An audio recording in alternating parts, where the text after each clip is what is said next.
우리는 이 조직신학에서 구원론이라고 하는 이 구원에 입각한 이 9단계의 이 구원의 서정 9단계를 우리가 이제 살펴보고 있습니다. 오늘은 칭의입니다. 소명, 하나님이 부르심이 있다. 그래서 우리의 복음 전도를 통해서 사람을 부르고 또 하나님이 성령으로 그 개인의 마음속의 역사에서 부르시는데 이걸 소명이라고 한다. 하나님이 성령으로 부르시는 그 부름 앞에 사람들은 반응이 일어난다는 것을 우리가 보았습니다. 그 다음에 하나님이 부르신 그들에게 성령으로 새 생명으로 잉태되는데 이것을 중생이라고 합니다. 거듭남이라고 한다고 했습니다. 거듭남은 우리의 죽은 영혼이 되살아나는 회생이라고도 할 수 있고 성령으로 새롭게 태어나는 것이라고 해서 거듭남이라고도 한다라고 했습니다. 이렇게 우리의 죽은 영혼이 되살아나야만 하나님과의 관계가 회복이 되기 시작하고 영의 하나님과 교통이 일어나기 시작한다는 것입니다. 우리가 얼마든지 거듭나지 않고도 신앙생활을 할 수 있습니다. 우리가 이스라엘에 우리 흔히 보는 성경의 바리새인과 서기관들 거듭나지 않아도 얼마든지 율법 선생이 되고 랍비가 되고 이스라엘의 목자로 이렇게 칭함을 받는 모습들을 우리가 볼 수 있습니다. 거듭나지 않아도. 그러니까 하나님과 교통이 없어도 신학적으로 성경을 배우고 하나님의 법을 가르치고 이렇게 얼마든지 할 수 있는 것처럼 오늘날도 우리가 거듭나지 않고도 얼마든지 신앙생활을 할 수가 있습니다. 성경이 있고 예배 모범이 있고 그러니까 말이죠. 그렇지만 거듭나지 않으면 하나님과 교통이 일어나지 않습니다. 아멘이죠. 그냥 육신으로서 우리가 학교 공부하듯이 똑같은 그 정신으로 예배를 드리면서 이런저런 제도를 따라서 봉사도 하고 헌금도 하고 예배도 드리고 이렇게 저렇게 해간다는 거죠. 그러나 거듭나지 않으면 성령에 의해서 다시 되살아나는 우리 영혼이 되살아나지 않으면 하나님과의 관계는 절대로 연합이 될 수가 없고 구원은 이루어지지 않는다. 아무리 오랜 세월 모태신앙으로 수십 년을 신앙생활을 했어도 그런 걸로는 절대로 구원이 일어나지 않고 또 아무리 성경학자가 되고 대단한 지식을 가졌어도 그걸로는 구원이 안 된다는 사실입니다. 아멘이시죠? 거듭나야 된다. 이거 주님이 하신 말씀입니다. 이거는 지식적으로 거듭남이 무슨 뜻이네 이렇게 공부해서 될 종류가 아니고 성령을 내가 받아야만 성령으로 내 영혼이 태어나야만 그때서야 알게 되고 경험게 되는 내용인 것입니다. 이렇게 소명, 중생 거듭난 자가 회심을 합니다. 자기의 죄를 뉘우치고 깨닫고는 하나님께로 되돌아가게 됩니다. 이 길은 직선이라는 말이 있습니다. 천국이냐 지옥이냐 이렇게 길은 일직선상에 있다는 거죠. 일직선상에 있는데 돌아서면 천국, 돌아서면 지옥이라는 것입니다. 그래서 우리가 지옥을 향해서 죄 가운데로 살아가던 우리 인생이 이 거듭남을 통해서 하나님을 알고 눈물로 회개하고 되돌아섭니다. 180도로 되돌아서게 되는데 그게 생명길이 되는 것이고 그게 회심의 모습인 것입니다. 우리는 우리의 죄를 깨닫고 돌아서야만 합니다. 아멘이죠. 그냥 교회 다니다가 기독교가 이런 거네 이러네 이러고 그냥 이제부터 내가 그러면 예수 믿고 잘 살아봐야지 이런 내용이 아니고 완전히 되돌아가는 거듭나서 하나님 것으로 돌아가는 것을 말합니다. 이게 회심이라고 했습니다. 그 다음에 신앙입니다. 신앙 우리가 지난주에 우리가 봤던 네 번째 신앙. 이 신앙은 자기가 영원한 멸망자임을 깨닫고 자기의 모든 삶을 주님께 의탁하는 것을 말합니다. 이거를 신앙이다 이렇게 했죠. 죄와 그 결과로부터 벗어나기 위해서, 구원받기 위해서 자기를 주님께 의탁하는 것, 이게 신앙이라고 했습니다. 이거는 영접과도 같은 뜻이기도 합니다. 우리가 영접하면은 예수님을 나의 구주로 내가 영접합니다, 이렇게 신앙 고백을 우리가 고백을 합니다만, 그런 지식적인 고백이 문제가 아니고 그것이 우리 심령에 그대로 이루어져서 나를 주님 것으로 의탁하는 것을 말을 합니다. 할렐루야. 주님을 나의 왕으로, 나의 하나님으로, 나의 구주로 모셔드리고 나를 그분 것으로 드리는 것, 그분에게 의탁하는 것을 말을 하는 것입니다.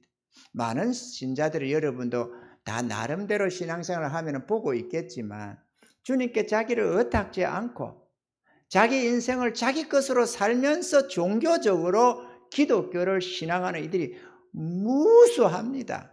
창세로부터 하나님을 믿노라 하는 사람 중에 그런 자들이 대부분입니다. 참신앙은 별로 없고 대부분의 경우에 종교적 기독교를 신봉하고 있는 모습을 볼 수가 있습니다. 그래서 로마가 기독교화되고 난 다음에 313년이죠. 콘스탄티누스 황제가 기독교를 국교로 선언한 이후에 그 수많은 이들이 기독교로 다 개종해 들어와 버렸습니다. 왜냐하면 황제가 예수를 믿게 되고 황제가 나라의 국교로 선언했는데 무슨 대신이 되고 뭔가 원로원이 되고 뭐가 되려면은 기독교를 안 받아들이면 길이 없는 거잖아요. 이교도로서는 어떻게 나라의 중직이 됩니까? 그러니까 죄다 들어오게 됐죠. 전 세계를 지배하다시피 한 로마에 막 그냥 우리 식으로 좀 심하게 말하자면 개나 소나 다 교회로 들어와 버린 것입니다.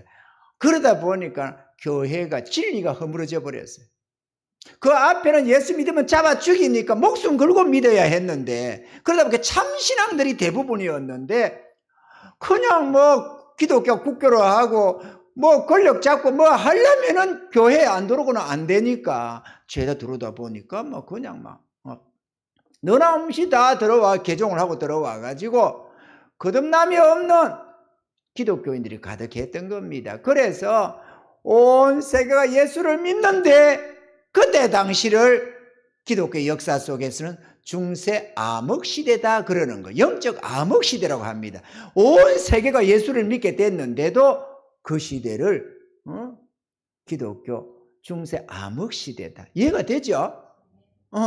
거듭남이 없는 인간이 그냥 종교로 섬기는 바로 그러한 천주교가 그냥 득세를 해서 황제를, 나라의 왕을 교황이 안수줘야만 왕이 되고 뭐 이런 시대를 우리가 보고 있는 거죠. 그러면 하나님 나라가 세상을 지배하는 것 같은데 사실은 완전히 세속화되어 버린 암흑시대다라고 하는 것입니다.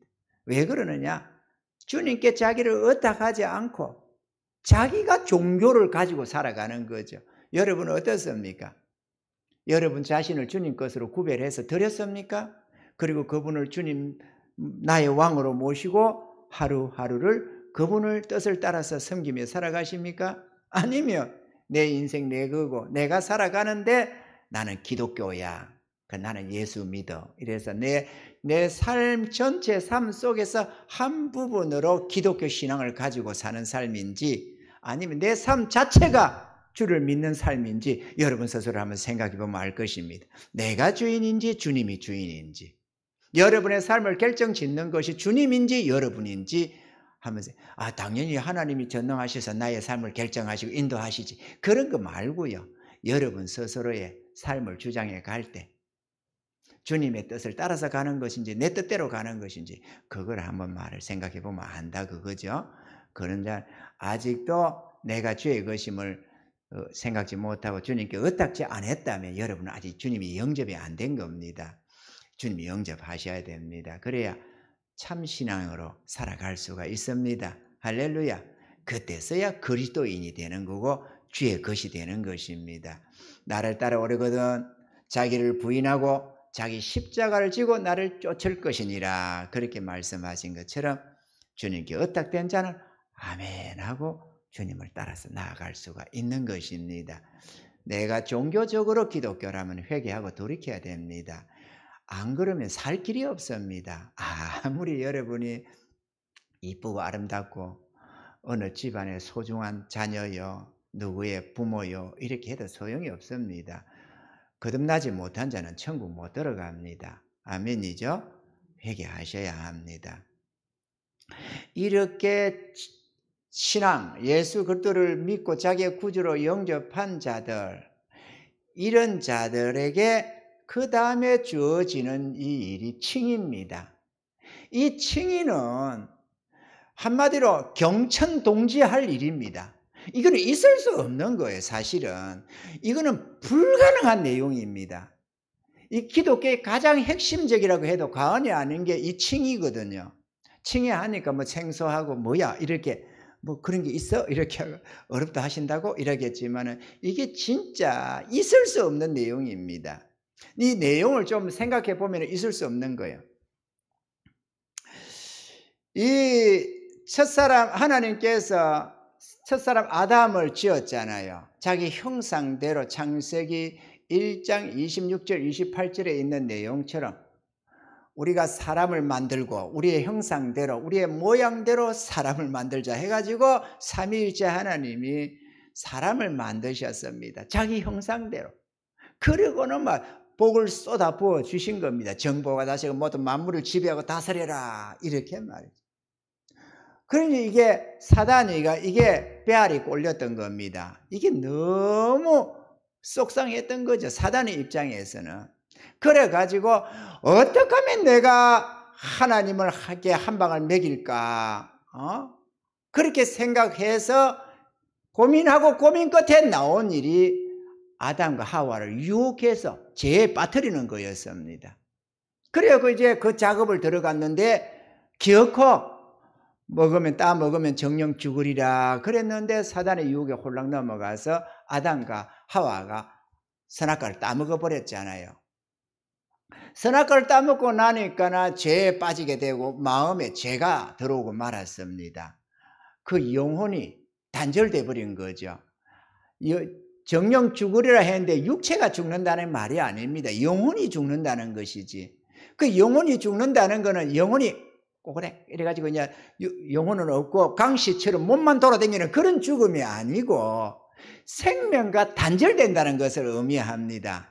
아멘이죠? 생명이신 하나님과 단절이 되어버리는 거예요. 그래서 범죄하고 나니까 아담이 적시로 하나님과 단절이 되어서 지금까지 하나님과 친하게 지내던 그 친분함, 친근함이 없어지고 하나님의 음성을 듣는 순간에 두려워서 나무 뒤로 숨기 시작하잖아요. 그 인간들이 다 하나님을 피하는 겁니다. 하나님이 무서워서. 왜 무섭습니까? 죄 아래 팔려있기 때문에 그렇습니다. 우리 본능적으로 하나님을 좋아 안 합니다. 그래서 나무 뒤로 숨는 거죠. 그래서 사단이가 이렇게 죄에 빠뜨려 놓고는 쾌재를 불렀습니다. 왜 쾌재를 불렀느냐? 지옥 형벌은 사단이가 때리는 게 아니에요. 너는 지옥 형벌 빵땅땅 때리는 게 사단이가 하는 게 아니에요. 하나님이 합니다. 하나님이 자기 형상대로 지으시고 끔찍히 보시기에 좋아서 사랑하시고 축복하신 인간을 하나님이 자기 손으로 정죄해서 지옥 형벌을 때리는 겁니다.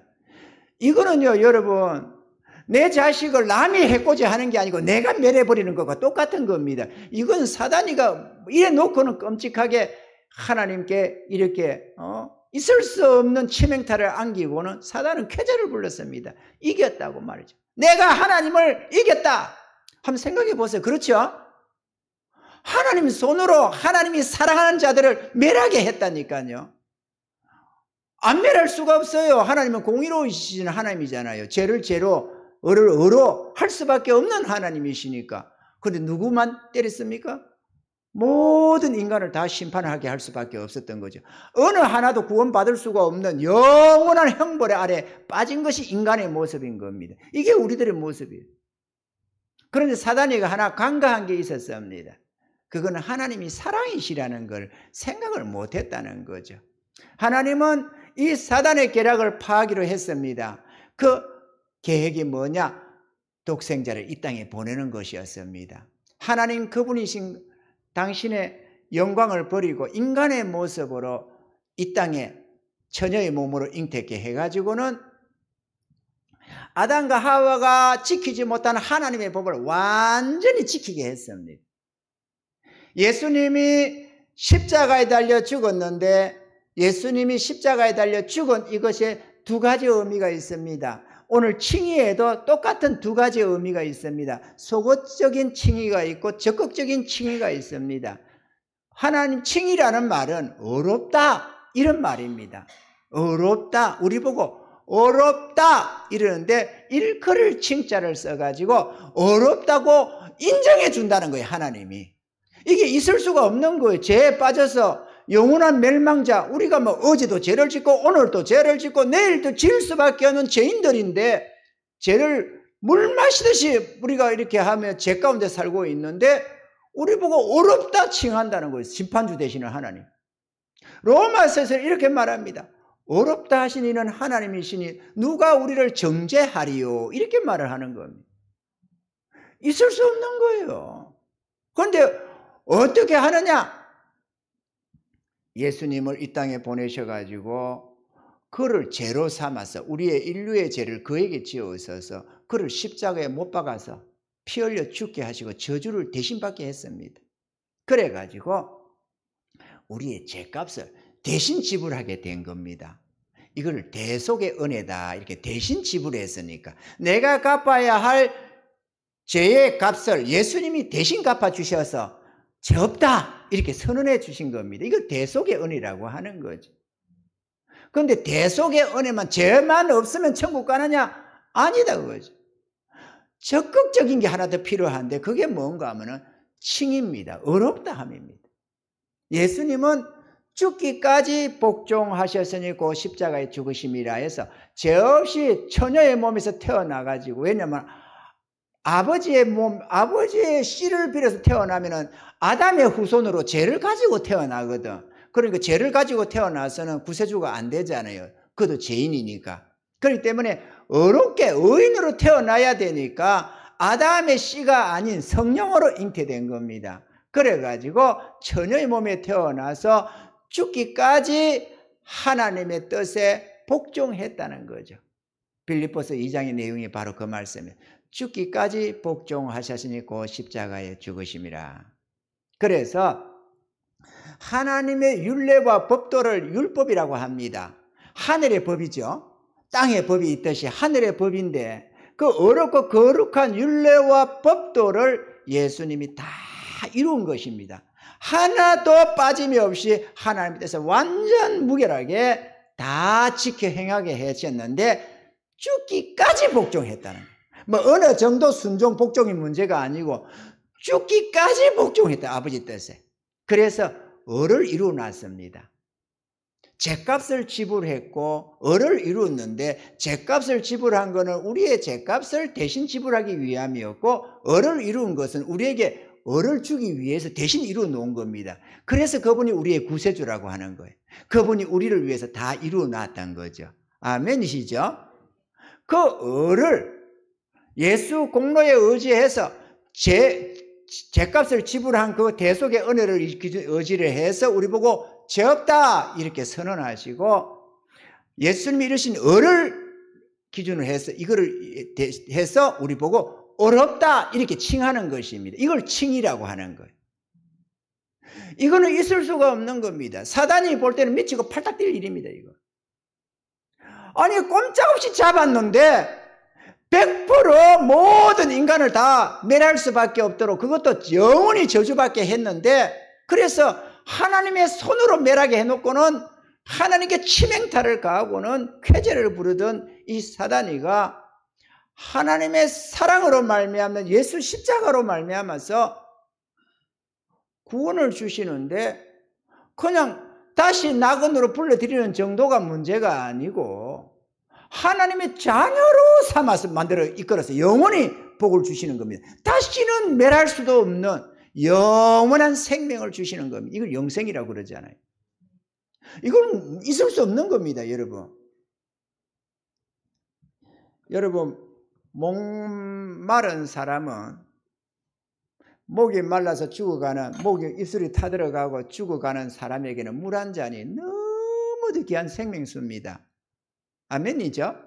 그런데 목이 마르지 않은 사람에게는 물은 아무것도 아닙니다. 뭐 할 겁니까? 그냥 버려버리는 거죠. 한 푼의 가치도 없는 게 또 물입니다. 여러분은 이 의에 대해서 목말라 했는지 모르겠습니다. 예수님은 이렇게 말했습니다. 의에 줄이고 목마른 자는 복이 있나니 저희가 배부를 것이미요. 이렇게 했습니다. 여러분은 배가 불렀는지 모르겠습니다. 제가 신학교 다닐 때입니다. 3학년 때인 걸로 생각됩니다. 2학년 때인가 3학년 때인가. 원래는 다 날짜까지 다 적고 다 해서 신앙 일기를 적었더랬습니다. 그런데 어느 날 하나님이 나한테 이렇게 알려줬습니다. 네가 마지막 주자다. 그렇게 말이죠. 주님이 종말에 입각해 해서 마지막 주자래요. 나는 그런 일기를 남겨서 후세대에 신앙유산으로 남겨놓으려고 나도 일대기를 써서 나오는 앞날에 많은 이들에게 간증이 되고 그들에게 신앙 지침으로서 조금 유익이 되기를 원했습니다. 왜냐하면 수많은 이들의 일대기를 제가 많이 읽었거든요. 무디의 일생이나 뭐 찰스 피니의 일생, 뭐 요한 웨슬리의 일생, 이런 거 정말로 제일 중요합니다. 그들이 어떻게 살았고 어떻게 주님을 만났고 어떻게 쓰임 받았고 한 사람의 일생이 그 안에 있잖아요. 그것도 위대한 인물들이. 저도 하나님 주신 은혜들을 착착 그렇게 적었더랬습니다. 근데 주님이 어느 날 신학교에 앉아 공부를 하고 있는데 네가 마지막 주자다 그러시더라고. 그래서 저는 다 태워버렸습니다. 마지막 주자인데 뭘 남길 게 뭐 있어요. 죽으라고 달려가면 그만이지. 그래서 다 태워버렸어요. 그래서 2학년 때인지 3학년 때인지도 모르겠고 뭐 다 잊어버렸습니다만은 문제는 하나님이 내 마음속을 성령으로 비추기 시작했어요. 내 마음속을. 내 마음속을 10개를 물속을 나도 한 개를 사람 속을 모른다는 그 사람 속을 나도 모르는 그 속을 성령으로 비추기 시작했습니다. 그러니까 내 안에 죄성밖에 없는 거예요. 죄성. 뭐 죄를 지었다는 게 아닙니다. 내 안에 죄성이 가득하다라는 거죠. 여러분 자신을 안 비춰줘서 다행입니다. 여러분. 모르는 게 약이에요. 모르는 게. 비춰주는데 이 죄성이 보이는데 정말로 사도 바울이 로마서 7장에 기록한 지 오호라 나는 공고한 자로다. 이 사망의 몸에서 누가 나를 건져내랴. 이 탄식이 쏟아지는데 한 8, 9개월을 했어요. 8, 9개월. 정말로 탄식스러웠습니다. 안에 죄된 것밖에 없는 거예요. 내 안에 죄성밖에 없어요. 근데 하나님을 알았잖아요. 하나님을 사랑함이 있잖아요. 내 안에. 내 하나님의 은혜 속에서 순종해서 그렇게 나아가는데 내 안에 죄된 것밖에 안 보이니 이걸 어떡하냐고. 어떻게나 단식이 되는지 가슴을 치며 하나님 날 좀 용서해 주라고 날 좀 도와달라고 나에게 좀 은혜를 달라고 탄식을 많이 했더랬습니다. 정말 울고 다닌다시피 했습니다. 그 기간 동안. 내가 어떻게나 들어온지 내가 주님 앞에 기도하면서 이런 고백들을 다 했습니다. 주님, 저 시골에 살 때 하나님 없던 삶에서 욕한다는 게 개새끼 새새끼 이러면서 욕을 하고 했었는데 지금 보니까 그건 욕이 아닙니다. 주님, 나는 개새끼보다 못합니다. 하나님, 나는 정말로 개새끼보다 못합니다. 하나님, 나는 저 똥구덩이 구더기보다도 못합니다. 하나님, 나를 어떻게 하면 좋습니까? 나를 좀 불쌍히 여겨주세요. 똥구덩이 구더기는 더럽다 하지만 그건 죄가 없어요. 우리는 죄덩어리라니까요. 만물보다 부패한 게 사람의 마음이라고. 그걸 누가 알겠어요? 안 보여주면 하나님이 안 보여주니까 모르는 겁니다. 자기가 얼마나 이 죄된 것밖에 없다는 거, 썩어 빠졌다는 걸 모르는 거예요. 완전한 타락이라는 것을. 신학적으로야 뭐 칼빈이가 했으니까 전적 타락, 전적 부패 뭐 그런 지식이야 있지. 그러나 자기를 봤어야지 안 보니까 모르는 겁니다. 하나님 앞에 눈물로 탄식하면서 하나님 나를 불쌍히 여겨주세요. 하나님 나를 불쌍히 여겨주세요. 죄 용서받지 못해서 그러는 게 아닙니다. 이거는 오랜 뒤의 얘기입니다. 은혜 있고 구원받아서 할렐루야 감사하며 살아가다가 몇 년이 지난 뒤의 일입니다. 이게 신학교 다니면서 말이죠. 그랬는데요. 그러던 어느 날에 하나님께서 내게 정말로 이 의에 줄이고 목마른, 이거 맞죠? 의에 줄이고 목마른 나에게 생수를 부어주셨습니다. 그게 뭔가 하면은 칭입니다. 이 어렵다함. 예수님이 나를 대신해서 을을 이루시고 하나님이 값없다, 값없이 어렵다 하신다는 것을 그때서야 깨달았습니다. 오늘날 한국 교회에 이 칭의를 모르는 사람이 가득합니다, 여러분. 여러분 들어보셨나요? 이런 칭의를? 잘 대체적으로 안 듣습니다. 그냥 예수 믿으면 구원 이렇게 말하지. 그 구원이 뭔지를 잘 모르는 거예요. 그래서 어렵게 살겠다고 애를 쓰는 겁니다. 나무에 성자라는 말이 있어요. 어떤 사람이 죄 안 짓겠다고 나무에 올라가서 수십 년을 살았어요. 나무에 올라가서 내려오지를 않았어요. 거기에 똥 싸고 오줌 싸고 밥 먹고. 근데 그거 어떻게 나무에서 살았을까? 그 제자들이 또 챙겨서 올려줬어요. 때끼니 때 되면 먹을 거 올려주고 또 오줌 싸면 받아내서 버리고 했겠죠. 아이고 참 죄 안 짓겠다고. 죄 안 짓겠다 그런다고 죄인이 안 되는 게 아니에요. 자기 안에 죄를 가지고 있는데 뭐 나무에 올라가 있다고 죄 안 짓습니까? 다 지어요. 여러분은 어떻습니까? 하나님이 칭의를 주셨는데요. 제가요 눈이 번쩍 떠졌습니다.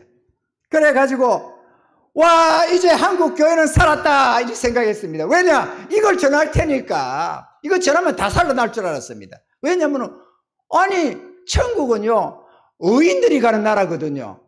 죄 없다고 가는 나라가 아니에요. 예수님의 대속의 은혜만 가지고 가는 게 아니에요. 의인이 돼야 가는 겁니다. 그런데 스스로 우리가 의인이 되려면 하나님의 법을 지켜야 되거든요. 얼마나 지켜야 되느냐? 100가지 1000가지 만가지를 죽을 때까지 지키는 겁니다. 다시 말하면 하늘의 법도를 완벽하게 지켜야 돼. 죽을 때까지. 하나라도 거치면 지옥 갑니다. 그게 율법의 특성이거든요. 그런데 우리가 이미 죄 가운데 태어났고 죄를 가지고 사는 우리가, 죄 가운데 사는 우리가 어떻게 의인이 돼요? 될 길이 없잖아요. 이미 죽은 자입니다. 영원히 저주 아래 있는 자들입니다. 그런데 뜻밖에도 하나님은 우리와 언혼도 안 하고 예수님을 이 땅에 보내서 그로 죄를 삼고 을을 이루어 놓고는 그 공로로 그냥 죄 없다 어렵다고 선언해 주는 겁니다. 이게 구원받아라는 거예요. 이게 하나님이 세상을 이처럼 사랑하사 독생자를 주셨으니 이는 저를 믿는 자마다 멸망치 않고 영생을 얻게 하려 하심이니라. 요한복음 3장 16절의 말씀입니다. 그냥 값없이 그냥 구원을 주시는 거예요. 칭의하다니까. 내가 깨닫고 보니까 2000년 전에 하나님이 이미 예수 공로로 어렵다 선언했더라고. 그때부터 제 마음이 이 의의 배부름이 생기기 시작했습니다. 다시는 굶주리지 않았습니다. 내가 죄 많다고 탄식하지 않았습니다. 왜냐? 나의 의가 필요가 없었어요. 예수님의 완벽한 의만 붙잡고 있으면 되는 것이지 하나님 앞에 어렵다고 인정받는 것은 내가 선하게 살아서 받는 게 아니에요. 예수님이 이루신 그 의를 나의 것으로 붙잡으면 돼 있는 겁니다. 하나님이 주신 선언해 주신 칭의를 아멘하고 받아들이며 있는 거예요. 세상의 모든 종교는 사람에 의해서 선하게 착하게 덕을 쌓으며 살아야 잘 된다는 거잖아요. 그런데 하나님께서 주시는 이 약속은 우리가 선하게 살아서 받는 게 아니고 예수 십자가의 은혜를 믿음으로 받는다는 거예요. 그래서 믿음으로 받아들이기 때문에 이걸 이신칭이라고 하는 겁니다. 믿음으로 받아라는 거죠. 믿음으로 받아라. 아브라함이 그걸 받아서 어렵다함을 얻었다는 거죠. 아멘이죠? 그래서 믿음이 조상이 된 겁니다. 우리도 믿음으로 받는 거예요. 그런데 믿음으로 받는다는 게 예수 믿으면 구원 이렇게 믿는 걸로 알고 다 하면서도 이 의가 없어서 고통하는 거예요. 사람들마다. 하나님을 깨닫게 되면은 자기가 죄인임을 깨닫게 되고 그러다 보니까 좀 허물과 죄가 드러날 때마다 탄식하고 고민하고 그러면서 어떤 교회들은 예배 드릴 때마다 그냥 회개하고 뭐하고 다 합니다. 죄인이라고 용서해 달라고 그러면서 예배 드린다고.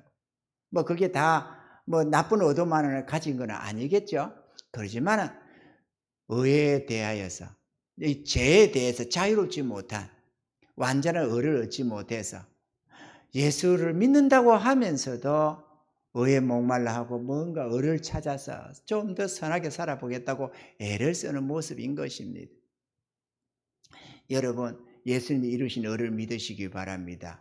그걸 붙들면 다시는 의에 대하여 굶주리지 않습니다. 제가 그러다가 좋아서 어쩔 줄 모르고 어느 같은 동기 신학생한테 먼 길로 쫓아가서 한두 시간 걸리는 거리를 달려가서 이 은혜를 전하고 나누고 그랬습니다만 목사 안수를 받을 쯤인데 사단이가 다시 공격해 와가지고 내가 막 또 죽게 됐습니다. 왜냐? 어떻게나 네가 무슨 선하냐고 어떻게나 공격을 하는지 제가 죽을 뻔했어요. 그래가지고 밥을 먹고 앉아있어도 밥을 먹으려고 하나님 감사합니다. 밥 주셔서 그 형편없는 개척교회에 반찬도 시원찮은데 말이죠. 그래도 우리가 기도하잖아요. 감사 기도하잖아요. 하나님 감사합니다. 이러면 사단이 공격을 하는 겁니다. 이거 식충이처럼 말이에요. 음식 놓고 맨날 감사하다 하면서 하는 것도 없으면서 이렇게 사람이 죽겠는 거예요. 그리고 하루는 또 교회에서 밤에 기도를 혼자서 강단 앞에서 무릎을 꿇고 기도를 하고 있는데 말이야. 네가 무슨 선한 지가 저래가지고 무슨 목사라고 이러면서 공격을 하는데 죽을 지경이 된 거야. 내가 죽을 지경이 됐어. 그런데 그때 바보 도통한다는 뜻이 그 몇 년 전에 그 칭의가 생각이 나더라고. 잊어먹었나 봐요. 안 잡았나 봐요. 내가. 반피같이. 그걸 꽉 잡고 있어야지. 어쩌다가 놓쳐버려가지고 을을 놓쳐버려가지고 하나님의 을을 놓치고 또 내 을을 붙잡았나 봐요. 내 행위에다가 신경을 썼나 봐요. 그래가지고 당하다가 번뜩 생각이 났습니다. 성령이 떠올려줬나 봐요. 불쌍하다고. 그래가지고 내가 기도를 하다가 공격을 당하다가 이렇게 외쳤습니다. 정말로. 그래 나는 죄인이다. 이 사탄아. 그런데 하나님이 나를 어렵다고 하셨다. 네가 무슨 상관이냐. 네 그랬습니다. 하나님이 날들을 어렵다고 하셨다. 예수 공로로. 하나님이 어렵다 했지 네가 무슨 상관이냐. 그리고 샥 날아갔어요. 그리고 정신을 차리고 그때부터 그 을을 붙잡고 몸부림을 쳤습니다. 다시는 잃지 않았고 다시는 사단이 나한테 공격을 못합니다. 공격해봤자 소용이 없습니다. 왜냐? 나의 을은 진작 던져버렸습니다. 토한 배설물처럼 던져버리고 다시는 나의 을을 그것도 안 봅니다. 나는 주의 을만 붙잡고 나갑니다. 그 어가 완벽해서 조금도 흠과 티가 없는 완벽한 어거든요. 예수님이 그 을을 가지고 이미 부활성천을 하셨기 때문에 이미 시험에 합격한 어거든요. 아멘이죠? 여러분들 그 을을 붙잡으시기 바랍니다. 그러나 지식적으로만 이 을을 잡지 말고 여러분 자신이 주님을 영접하시고 주의 것으로 나아가면 이 칭의가 심령 속으로 들어옵니다. 머릿속으로만 오는 게 아니고 마음속으로 이 의가 들어옵니다. 그러면 배부름이 생깁니다. 영혼의 배부름. 지식적으로 내가 어린이라고 이 지식 정도가 문제가 아니고 내 영혼의 완전한 만족이 옵니다. 다시는 의에 대해서 목마르지 않습니다. 완전한 의를 가지게 되고 그 공로로 천국에 다 들어갑니다. 그걸 붙잡고 있는 자들은. 할렐루야. 이 이신칭이 정말로 대단한 하나님의 은혜입니다. 있을 수 없는 거예요. 여러분 이 땅에 한 흉악범이 있는데 그가 힘이 세가지고 지나가는 사람 약한 자들 두드리 패고 어느 문 열린 집이 있으면 들어가서는 세간살이 도둑질 하다가 들키면은 주인 두드리 패고 죽이고 남편 있는 집에 가정에 들어가게 되면 남편 잡아 죽이고 그 아내 강간하고 있을 수 없는 이런 흉악범이 있었는데 그런 자가 설치고 다니다가 어느 날 잡혀가지고 법정에 섰는데 법관이 무죄. 검사가 사형을 언도가 때리기로 했는데 판사가 무죄. 이 말이 안 되는 거 아니겠어요? 근데 무죄만이 아니라 그를 선한 그 국민이라고 의인이라고 포창창을 떡 수여한다면 이건 말이 안 되는 거잖아요. 하나님이 그런 행동을 있을 수 없는 행위를 한 겁니다. 다만 예수 공로로. 할렐루야. 이 은혜를 붙드시기 바랍니다. 천국은 그냥 괜히 들어가는 게 아니라 예수 믿는다고 천국 가고 부처 믿는다고 천국 못 가고 그거는 뭘 몰라서 하는 소리입니다. 부처가 뭐 우리의 의를 이뤘어요. 죄값을 지불했어요. 지가 하다가 지가 죽은 거 아니에요. 누구 말로는 식중독 걸려 죽었다나 어쨌다나 죽었답니다. 부처가 뭘 했는데 우리한테 아무것도 한 게 없어요. 또 부처에 대해서는 뭐 오니 그가 뭐 누구니 어쩌니가 증거가 하나도 없어요. 그냥 자기가 그래 깨달아 보겠다고 하다가 그냥 죽은 겁니다. 그 제자들이 그거를 신격화해가지고 만든 것 아니에요. 그 예수님은 오시기 전에 이미 창세 때로부터 그분에 대해서 기록이 있기 시작하는 겁니다. 창세기 1장부터 시작되는 거예요. 예수님의 이 땅에 오심이. 때가 참에 성경대로 이 땅에 태어나시고 성경대로 죽으시고 성경대로 부활하시고 성경대로 우리에게 역사하시는 하나님. 아멘이죠? 적당히 오락가락 하지 말고 우리가 참 믿음을 가집시다. 그리고 천국 가야 안 되겠어요? 이런 은혜 속에 살다가 지옥에 떨어지고 나면 얼마나 기가 차겠어요. 정말 기가 막혀 죽는다는 말이 있습니다. 너무너무 억울한 일을 당하면 기가 막혀 죽는데요. 이 기가 아니고 우리 사람의 기 말이에요. 저거 생기. 기가 막혀 죽는데요. 기가 막혀. 기가 막혀 한번 죽어보고 싶어요? 지옥 가서 한번 기가 막혀 한번 죽어보고 싶습니까? 그럴 수는 없잖아요. 영원한 형벌을 어떻게 당합니까? 그래서 예수님은 온 천하를 다 얻고도 네 영혼 잃어버리면 네게 무슨 유익이 있느냐고 말을 하는 겁니다. 하나님의 값없는 은혜를 흘려 듣지 마시고 함부로 대하지 맙시다. 정신 차리고 하나님 앞에 나아가서 말씀을 들어도 똑바로 듣고 우리가 주의 말씀에 실천해 나가면 영원한 생명 가운데로 값없이 인도함 받습니다. 하나님이 모두를 구원하기를 원하시기 때문에 하나님이 우리를 배척하는 법은 없습니다. 우리가 주님께로 나아가면 반드시 주님은 붙들어 이끌어 주시고 천국까지 인도해 주시기로 약속되어져 있습니다. 할렐루야. 악인이 악한 길에서 죽는 거 그거 원치 않는다고 돌이켜 살기를 원한다고 주님 말씀하십니다. 모두가 다 하나님의 이 한없는 은혜를 힘입고 감사하며 찬양하며 주의 것으로 살다가 하루를 살아도 좀 주의 것으로 살다가 주는 부르실 때 천군 천사 손에 받들려서 천국 가서 영원히 승리의 계가를 부르는 아까 그 찬양처럼 가슴 뭉클하잖아요.